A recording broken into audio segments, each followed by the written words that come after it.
歡迎收睇 Study Box。由於今個情人節咧，適逢年初一嘅關係啊，情人節有假放，我又開心，你又開心。咁嚟緊咧，Study Box 咧就想教大家點樣用英文咧去表達你自己嘅心意啦。咁同學會問喎，點解用英文啊？用中文唔得嘛？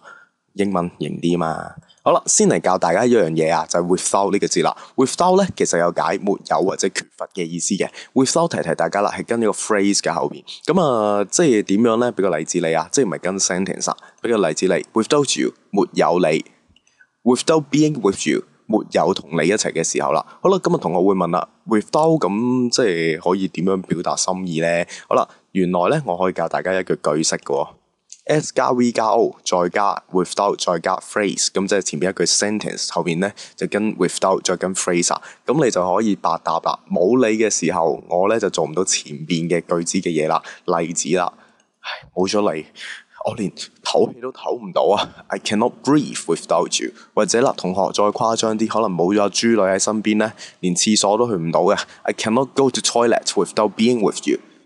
好啦，講完 without 之外咧，今日嚟多一招啦，就叫做善用比喻。英文當然冇比喻啦，咁但係咧，英文有類似嘅嘢喎，就係乜嘢代表啲乜嘢咧，或者話咁樣就好似點啦，咁啊呢啲就純粹俾同學容易啲明白我想講啲乜嘢嘅啫。好啦，例如啦，我哋平時聽月亮代表我的心啊 ，The moonlight stands for my heart。好啦，咁再例子啦，阿豬女個隻眼咧就好似天上閃爍嘅星星一樣啦。Your smiling eyes are like the sparkling stars。好啦，咁都可以咁樣講喎。咁俾多個例子你先。例如啦，阿豬女嘅笑容咧就好似一朵花咁樣靚嘅。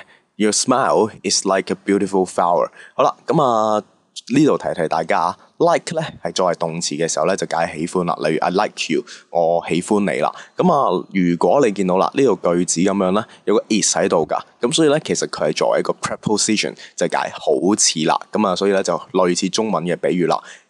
咁就好似點啦。好啦，另外咧就可以設問喎。設問咧，中文你哋都會明嘅，就係問一條問題，令人設身處地咧去諗一諗，喂，究竟條問題點樣答咧？咁例如啦，你可以問下豬女 ，Do you understand the feelings of missing someone？ 好啦，喂，點樣㗎？掛念一個人嘅感覺係點咧？咁你就俾豬女諗完之後，你就答啦。It is just like that. You spend a long time to melt ice to water in your hands。哇，原來咧就係要喺手裏邊用冰咁長、咁痛苦漫長嘅。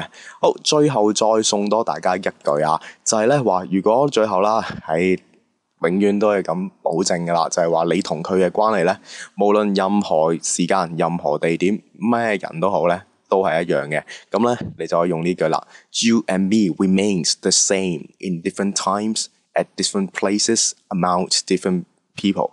好啦，呢度提大家啦 ，among 就係咧就解好多人之間啦。除咗呢個之外咧，同大家講啦 ，in 呢個 preposition 啦，喺時間前邊用嘅。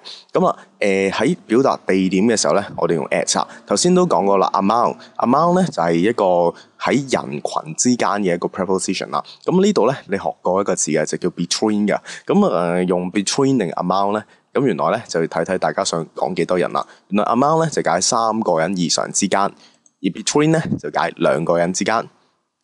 講咁耐都係其實目的咧，純粹都希望同學可以情人節咧識多少少英文，溫故知新嘅啫。總之咧讀書緊要啊，情人節快樂。所以咧網上補習唯有 Study Box。